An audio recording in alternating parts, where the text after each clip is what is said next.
ಅನ್ನ ಎನ್ನುವ ಅನುಭವ ಪಡೆದುಕೊಂಡೆ.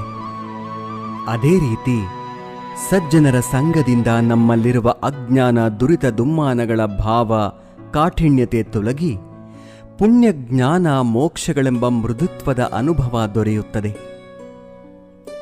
ಚಿಂತಿಸಲು ನೀನೇನು ಕಳೆದುಕೊಂಡಿರುವೆ? ನಿಶ್ಚಿಂತೆಯಿಂದಿರಲು ನೀನೇನು ಪಡೆದುಕೊಂಡಿರುವೆ? 3 ದಿನದ ಈ ನಾಟಕದಲ್ಲಿ ಕಳೆದುಕೊಳ್ಳಬೇಕಾಗಿರುವುದು ಕರ್ಮ ಒಂದೇ, ಪಡೆಯಬೇಕಾಗಿರುವುದು ಪುಣ್ಯ ಒಂದೇ. ದೊಡ್ಡ ಮನುಷ್ಯನಾಗುವುದು ಒಳ್ಳೆಯದು, ಆದರೆ ಒಳ್ಳೆಯ ಮನುಷ್ಯನಾಗುವುದು ದೊಡ್ಡ ವಿಷಯ. ದುಃಖದ ಬಗ್ಗೆ ಚಿಂತಿಸತೊಡಗಿದರೆ ಸದಾ ದುಃಖಿಯಾಗಿಯೇ ಉಳಿಯುತ್ತೀಯ. ಸದಾ ಸುಖ ಸಂತೋಷಗಳನ್ನು ಧ್ಯಾನಿಸುತ್ತಿದ್ದರೆ ಮುಂದೆ ಸುಖಿಯಾಗುತ್ತೀಯ.